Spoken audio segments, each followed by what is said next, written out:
ಸಂತ ಲೂಕನ ಶುಭವಾರ್ತೆ ಅಧ್ಯಾಯ 6 ವಾಕ್ಯ 17ರಿಂದ ಮುಂದುವರಿದು. ಅನಂತರ ಯೇಸು ಸ್ವಾಮಿ ಅವರೊಂದಿಗೆ ಬೆಟ್ಟದಿಂದ ಇಳಿದು ಸಮತಟ್ಟಾದ ಸ್ಥಳಕ್ಕೆ ಬಂದರು. ಶಿಷ್ಯರ ದೊಡ್ಡ ಗುಂಪು ಅಲ್ಲಿ ನೆರೆದಿತ್ತು. ಜುದೇಯ ಪ್ರಾಂತ್ಯದಿಂದಲೂ ಜೆರೂಸಲೇಮ್ ಪಟ್ಟಣದಿಂದಲೂ ಸಮುದ್ರ ತೀರದ ಟೈರ್ ಹಾಗೂ ಸಿದೋನ್ ಪಟ್ಟಣಗಳಿಂದಲೂ ಜನಸಮೂಹ ಅಲ್ಲಿಗೆ ಬಂದಿತ್ತು. ಯೇಸುವಿನ ಬೋಧನೆಯನ್ನು ಕೇಳುವುದಕ್ಕೂ ತಮ್ಮ ರೋಗ ರುಜಿನಗಳಿಂದ ವಿಮುಕ್ತರಾಗುವುದಕ್ಕೂ ಜನರು ಅಲ್ಲಿಗೆ ಬಂದು ಸೇರಿದ್ದರು. ದೆವ್ವ ಪೀಡಿತರು ಕೂಡ ಬಂದು ಸ್ವಸ್ಥರಾಗುತ್ತಿದ್ದರು. ಯೇಸುವಿನಿಂದ ದಿವ್ಯ ಶಕ್ತಿ ಹರಿದು ಎಲ್ಲರನ್ನು ಗುಣಪಡಿಸುತ್ತಿತ್ತು. ಆದುದರಿಂದ ಅಲ್ಲಿದ್ದ ಜನರೆಲ್ಲರೂ ಯೇಸುವನ್ನು ಮುಟ್ಟಲು ತವಕ ಪಡುತ್ತಿದ್ದರು. ದೇವರ ವಾಕ್ಯವಿದು. ದೇವರಿಗೆ ಕೃತಜ್ಞತೆ ಸಲ್ಲಲಿ. ಯೇಸುವಿನ ದಿವ್ಯ ಶಕ್ತಿ. ಸದ್ಭಕ್ತರೇ, ನಮ್ಮ ಸಾಮಾನ್ಯ ಕಾರ್ಯಕ್ರಮಗಳಲ್ಲಿ, ಜನಹಿತಕ್ಕಾಗಿ ಇರುವ ಸಂಭ್ರಮಗಳಲ್ಲಿ ಅಥವಾ ಯಾವುದೇ ಒಂದು ಉತ್ಪಾದನೆಯ ಕೆಲಸ, ಯಾವುದೇ ಒಂದು ನಿರ್ವಹಣೆ ಮಾಡುವ ಕೆಲಸಗಳಿರುವಾಗ ಆ ಯಂತ್ರಗಳಿಗೆ ನಿರ್ವಹಣೆ ಮಾಡಲು, ಉತ್ಪಾದಿಸಲು ಅಥವಾ ಯಾವುದೇ ಸಂಭ್ರಮಕ್ಕಾಗಿ ಇರುವ ಯಂತ್ರಗಳು ಕೆಲಸ ಮಾಡಬೇಕಾದರೆ ಒಂದು ಅಗೋಚರ ಶಕ್ತಿ ಈ ಎಲ್ಲ ಕೆಲಸಗಳ ಹಿಂದೆ ಕೆಲಸ ಮಾಡುವುದನ್ನು ನಾವು ಗಮನಿಸುತ್ತೇವೆ. ಒಂದು ದೊಡ್ಡ ಸಂಭ್ರಮ ಇರಲಿ, ಆ ಸಂಭ್ರಮಕ್ಕೆ ಮ್ಯೂಸಿಕ್ ಇರ್ಬೋದು, ಬೇಕಾದ ಎಲ್ಲ ಸಲಕರಣೆಗಳು,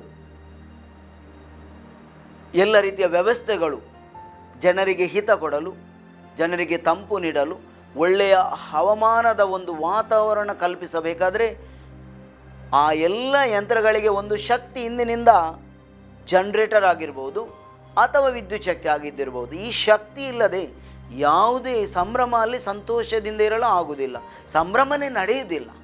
ಅಂದರೆ ಒಂದು ಅಗೋಚರ ಶಕ್ತಿ, ಆ ಬಲವಾದ ಶಕ್ತಿ ಇವೆಲ್ಲ ಯಂತ್ರಗಳನ್ನು ನಿರ್ವಹಣೆ ಮಾಡಲು ಬೇಕಾಗಿದೆ. ಸದ್ದಿಲ್ಲದೆ ಕೆಲವು ಸಲ ಈಗೆಲ್ಲ ಸದ್ದಿಲ್ಲದೆ ಜನರೇಟರ್ಗಳು ಬಂದಿವೆ. ಸದ್ದಿಲ್ಲದೆ ಅಗೋಚರವಾಗಿ ಯಾರಿಗೂ ಗೊತ್ತಿಲ್ಲದೆ, ಶಬ್ದ ಇಲ್ಲದೆ ದೂರದಿಂದ ಕೆಲಸ ಮಾಡುತ್ತಾ ನಿರಂತರವಾಗಿ ಶಕ್ತಿ ಕೊಡುತ್ತಾ ಎಲ್ಲ ಕಾರ್ಯಕ್ರಮವನ್ನು ಚೆಂದ ಮಾಡುವುದು, ಕಾರ್ಯಕ್ರಮ ಸಂಭ್ರಮವನ್ನು ಚೆಂದ ಕಾಣಿಸುವುದು ಈ ಯಂತ್ರಗಳ ಕೆಲಸ. ಅದ್ಭುತ ಶಕ್ತಿ. ಆ ಶಕ್ತಿ ಇಲ್ಲದಿದ್ದರೆ ಯಾವುದೂ ನಡೆಯುವುದಿಲ್ಲ. ಕತ್ತಲು, ಸಂಭ್ರಮನೇ ಇಲ್ಲ, ಮರಣದ ಮನೆಯಲ್ಲಿದ್ದ ಹಾಗೆ ದುಃಖ. ಅಂದರೆ ಈ ಭೂಮಿಯಲ್ಲಿರುವ ಪ್ರತಿಯೊಂದು ಸಂಭ್ರಮಕ್ಕೆ ಒಂದು ದಿವ್ಯ ಶಕ್ತಿ ಬೇಕಾದರೆ, ಆ ಶಕ್ತಿ ಇಲ್ಲದೆ ಯಾವುದೇ ವಿಷಯಗಳು ನಡೆಯದೇ ಇಲ್ಲದ್ರೆ ನಮ್ಮ ಜೀವನದಲ್ಲಿ ಪ್ರಭು ಯೇಸುವಿನ ಶಕ್ತಿ ಇಲ್ಲದಿದ್ದರೆ ಪ್ರಿಯರೇ, ನಮ್ಮ ಆಧ್ಯಾತ್ಮಿಕ ಜೀವನ ಬರಡು ಭೂಮಿಯಂತೆ. ನಮಗೆ ಪ್ರಭು ಯೇಸುವಿನ ಶಕ್ತಿ ಬೇಕು. ಪ್ರಭು ಯೇಸುವಿನ ದಿವ್ಯ ಶಕ್ತಿಯಿಂದ ನಮ್ಮ ಜೀವನ ನಡೆಯಬೇಕು. ಯೇಸುವಿನ ಬೋಧನೆ ಕೇಳುವುದಕ್ಕೂ ತಮ್ಮ ರೋಗ ರುಜಿನಗಳಿಂದ ವಿಮುಕ್ತರಾಗುವುದಕ್ಕೂ ಜನರು ಅಲ್ಲಿಗೆ ಬಂದು ಸೇರಿದ್ದರು. ಶಿಷ್ಯರ ದೊಡ್ಡ ಗುಂಪು ಅಲ್ಲಿ ನೆರೆದಿತ್ತು. ಸಂತ ಲೂಕನ ಶುಭವಾರ್ತೆ ಅಧ್ಯಾಯ 6 ವಾಕ್ಯ 17. ಯಾತಕ್ಕಾಗಿ ಜನರಲ್ಲಿ ಸೇರಿದರು? ಶಿಷ್ಯರ ಒಂದು ದೊಡ್ಡ ಗುಂಪು ಸಮೂಹದಲ್ಲಿ ಸೇರಿತ್ತು ಅಂತ ನಾವು ಕೇಳುತ್ತೇವೆ. ಯಾಕೆ ಅವರಲ್ಲಿ ಬಂದಿದ್ದರು?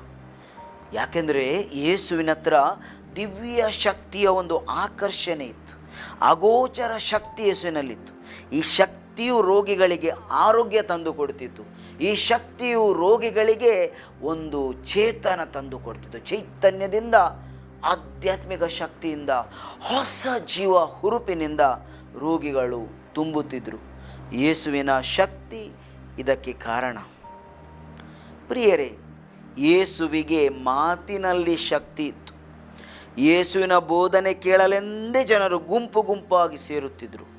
ಯೇಸುವಿನ ನುಡಿಗಳಿಗೆ ಶಕ್ತಿ ಇತ್ತು, ಪ್ರತಿಯೊಂದು ಶಬ್ದಗಳಿಗೆ ಶಕ್ತಿ ಇತ್ತು. ಯೇಸುವಿನ ಮಾತಿನ ಪ್ರಭಾವ ಸತ್ತ ಲಾಜರನ ಮೇಲೆ ಬಿತ್ತು.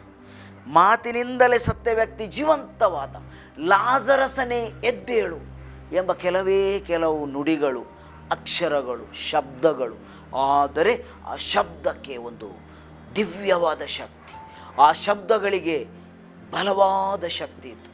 ಆ ಶಕ್ತಿಯಿಂದ ಪ್ರಭು ಯೇಸುವು ಸತ್ತ ಲಾಜರಸನನ್ನು ಎಬ್ಬಿಸಿದರು. ಯೇಸುವಿನ ಮಾತಿನ ಪ್ರಭಾವ ಎಫ್ಫತ ಅಂದರೆ ತೆರೆಯಲ್ಪಡು. ಕಿವುಡನ ಮೂಕನ ನಿರ್ನಾಮಗೊಂಡ ಆ ಶಕ್ತಿ ಜೀವಂತವಾಗಿ ಮರುಕಳಿಸಿತು, ತಿರುಗಿ ಬಂತು ಅವನಿಗೆ. ಆ ಮೂಕ ಕಿವುಡ ಶಕ್ತಿವಂತನಾದ. ಎಫ್ಫತ ಎಂಬ ಒಂದೇ ಒಂದು ಶಬ್ದ, ತೆರೆಯಲ್ಪಡು, ಬಿ ಓಪನ್ ಅಪ್ ಎಂಬ ಶಬ್ದದಿಂದ ಕಿವುಡ ಮೂಕ ಮಾತನಾಡಲಿಕ್ಕೆ ಶಕ್ತನಾದ. ಅವನ ಮಾತನಾಡುವ ಶಕ್ತಿ ಉದ್ದೀಪನಗೊಂಡಿತ್ತು ಪ್ರಭು ಯೇಸುವಿನ ಮಾತುಗಳಿಂದ. ಸಂತ ಮಾರ್ಕನ ಶುಭವಾರ್ತೆ ಅಧ್ಯಾಯ 7 ವಾಕ್ಯ 34. ಪ್ರಿಯರೇ, 38 ವರ್ಷಗಳ ಕಾಲ ಕಾಯಿಲೆಯಿಂದ ನರಳುತ್ತಿದ್ದ ವ್ಯಕ್ತಿಗೆ ಯೇಸು ಆಜ್ಞೆ ಮಾಡುತ್ತಾರೆ. ಯೇಸು, ಎದ್ದು ನಿಲ್ಲು, ನಿನ್ನ ಹಾಸಿಗೆಯನ್ನು ಸುತ್ತಿಕೊಂಡು ನಡೆ ಎಂದರು. ಆ ಕ್ಷಣವೇ ಅವನು ಗುಣ ಹೊಂದಿ ತನ್ನ ಹಾಸಿಗೆಯನ್ನು ಸುತ್ತಿಕೊಂಡು ನಡೆಯತೊಡಗಿದನು. ಸಂತ ಮಾರ್ಕನ ಶುಭವಾರ್ತೆ ಅಧ್ಯಾಯ 5 ವಾಕ್ಯಗಳು 21. ಜಾಯಿರನ ಮಗಳನ್ನು ಜೀವಂತವಾಗಿ ಎಬ್ಬಿಸಿದ್ದು. ಯೇಸು ಪ್ರಲಾಪಿಸುವವರಿಗೆ ಹೇಳುತ್ತಾರೆ, ಈ ಹುಡುಗಿ ಜಾಯಿರನ ಮಗಳು ಸತ್ತಿಲ್ಲ, ನಿದ್ರಿಸುತ್ತಿದ್ದಾಳೆ. ಜನರು ಯೇಸುವಿನ ಈ ಮಾತುಗಳನ್ನು ಕೇಳಿ ನಗದು ಬಿಟ್ಟರು. ಕಾರಣ, ಆ ಹುಡುಗಿ ಆವಾಗಲೇ ಸತ್ತಿತ್ತು. ಇದೊಂದು ಸ್ವಾಭಾವಿಕ ಸತ್ಯ, ಅದರಲ್ಲೇನು ದೊಡ್ಡ ವೈಚಾರಿಕತೆ ಇಲ್ಲ, ಅವರಿಗೆಲ್ಲ ಗೊತ್ತಿತ್ತು. ಆದರೆ ಯೇಸು ಹೇಳುತ್ತಾರೆ, ಈ ಹುಡುಗಿ ಸತ್ತಿಲ್ಲ, ನಿದ್ರಿಸುತ್ತಾಳೆ ಅಂತ. ಆವಾಗೆಲ್ಲರೂ ನಕ್ಕು ಬಿಟ್ಟರು. ಯೇಸು ಅವರ ಪ್ರೀತಿಯ ಶಿಷ್ಯರನ್ನು ಮಾತ್ರ ಒಳಗೆ ಹುಡುಗಿ ಸತ್ತ ಸ್ಥಳದ ಕಡೆಗೆ ಅವರನ್ನು ಕರೆದುಕೊಂಡು ಹೋಗಿ ಶವ ಇದ್ದ ಸ್ಥಳಕ್ಕೆ ಹೋಗಿ ಪ್ರಭು ಯೇಸು ಹುಡುಗಿಯ ಕೈಯನ್ನು ಹಿಡಿದು ಹೀಗೆ ಎನ್ನುತ್ತಾರೆ, ಎದ್ದೇಳು. 3 ಅಕ್ಷರ ಪ್ರಿಯರೇ, ಎದ್ದೇಳು. ನೋಡಿ, ಯೇಸುವಿನ ಮಾತಿನಲ್ಲಿರುವ ಶಕ್ತಿ, ಗೆಡಪ್, ಎದ್ದೇಳು ಎಂಬ ಶಬ್ದಗಳಿಗಿರುವ ಶಕ್ತಿ. ಹುಡುಗಿ ಎದ್ದು ನಡೆದಾಡತೊಡಗಿದಳು ಅಂತ ಬೈಬಲ್ನಲ್ಲಿ ಹೇಳಿದೆ. ಇಷ್ಟರವರೆಗೆ ಯೇಸುವಿನ ಮಾತಿನ ಶಕ್ತಿ ಅದ್ಭುತವನ್ನು ನಾವು ಕೇಳಿದೆವು ಪ್ರಿಯರೇ. ಯಾವೆಲ್ಲ ಘಟನೆಗಳಲ್ಲಿ ಪ್ರಭು ಯೇಸು ಮಾತಿನ ಮುಖಾಂತರ, ಶಬ್ದಗಳ ಮುಖಾಂತರ ತನ್ನ ಶಕ್ತಿಯನ್ನು ತೋರಿಸುತ್ತಾರೆ, ತನ್ನ ದಿವ್ಯ ಆತ್ಮವನ್ನು ತೋರಿಸುತ್ತಾರೆ, ತನ್ನ ನವ ಚೈತನ್ಯದ ಶಕ್ತಿಯನ್ನು ನಿರ್ನಾಮಗೊಂಡವರಿಗೆ, ನರಳಾಡುತ್ತಿರುವವರಿಗೆ, ಸತ್ತವರಿಗೆ ಚೈತನ್ಯದ ಶಕ್ತಿಯನ್ನು ಯಾವ ರೀತಿಯಲ್ಲಿ ಯೇಸುವಿನ ಬಾಯಿಗಳಿಂದ ಬರುವ ಮಾತಿನಿಂದ ಆ ಶಕ್ತಿ ಸಿಕ್ಕಿತಂತ ನಾವು ಇಷ್ಟರವರೆಗೆ ಕೇಳಿದ್ದೆವು. ಯೇಸುವಿನ ಮಾತಿನ ಪ್ರಭಾವದ ವಿಚಾರವನ್ನು ನಾವು ತಿಳಿದೆವು. ಯೇಸುವಿನ ಮಾತುಗಳ ಶಕ್ತಿಯನ್ನು ನಾವು ಗಮನಿಸಿದೆವು. ಇವತ್ತಿನ ವಾಚನದಲ್ಲಿ ಯೇಸುವಿನ ಸ್ಪರ್ಶದ ಶಕ್ತಿಯನ್ನು ನಾವು ಗಮನಿಸುವ. ಯೇಸು ಸ್ಪರ್ಶಿಸುವ ಆ ಶಕ್ತಿ ಎಷ್ಟೊಂದು ಅಮೋಘ, ಎಷ್ಟೊಂದು ಬಲಿಷ್ಠ ಅಂತ ನಾವು ಗಮನಿಸುವ. ಇವತ್ತಿನ ವಾಚನದಲ್ಲಿ ಯೇಸುವಿನ ಸ್ಪರ್ಶದ ಶಕ್ತಿಯು ಅಧ್ಯಾಯ 6:19. ಯೇಸುವಿನಿಂದ ದಿವ್ಯ ಶಕ್ತಿ ಹರಿದು ಎಲ್ಲರನ್ನು ಗುಣಪಡಿಸುತ್ತಿತ್ತು. ಆದುದರಿಂದ ಅಲ್ಲಿದ್ದ ಜನರೆಲ್ಲರೂ ಯೇಸುವನ್ನು ಮುಟ್ಟಲು ತವಕ ಪಡುತ್ತಿದ್ದರು.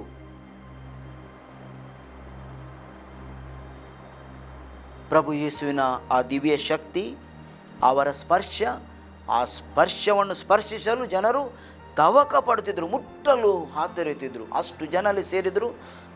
ಆದರೂ ಜನರು ಮುಗಿಲು ಬೀಳ್ತಿದ್ರು.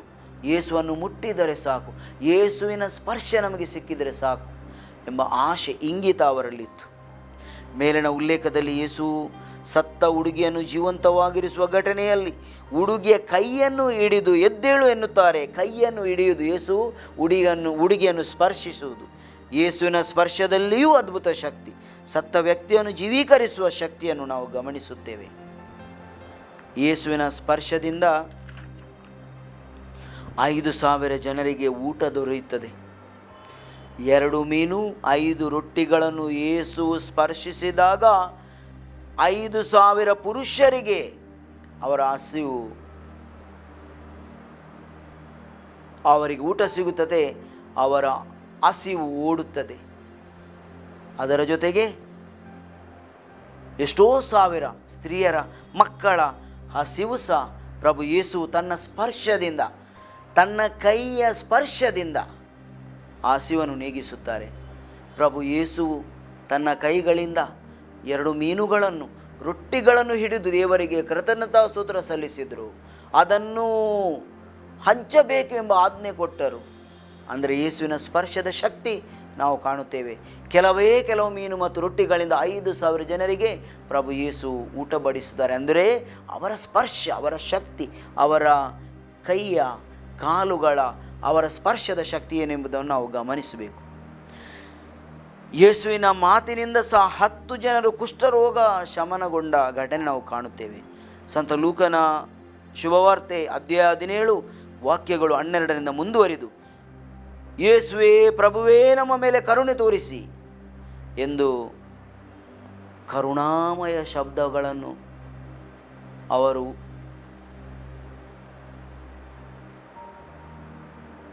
ಪ್ರಕಟಣೆ ಮಾಡಿದಾಗ, ಆ ಶಬ್ದಗಳನ್ನು ವ್ಯಕ್ತಪಡಿಸಿದಾಗ ಪ್ರಭು ಯೇಸು ಅವರಿಗೆ ಹೇಳುತ್ತಾರೆ, ಹೋಗಿರಿ, ನಿಮ್ಮನ್ನು ನೀವೇ ಯಾಜಕರಿಗೆ ತೋರಿಸಿ, ಅವರು ನಿಮ್ಮನ್ನು ಪರೀಕ್ಷಿಸಲಿ. ದಾರಿಯಲ್ಲಿ ಹೋಗುವಾಗ ಪ್ರಿಯರೇ, ಅವರ ಕುಷ್ಠರೋಗ ಗುಣವಾಗಿತ್ತು ಅಂತ ಬೈಬಲ್ ಹೇಳುತ್ತದೆ. ಯೇಸುವಿನ ಮಾತುಗಳ ಶಕ್ತಿ, ಹೋಗಿರಿ, ನಿಮ್ಮನ್ನು ನೀವೇ ಯಾಜಕರಿಗೆ ತೋರಿಸಿ ಎಂದು ಹೇಳಿದಾಗ ಅವರ ರೋಗ ಗುಣವಾಗುವುದು ನಾವು ಕಾಣುತ್ತೇವೆ.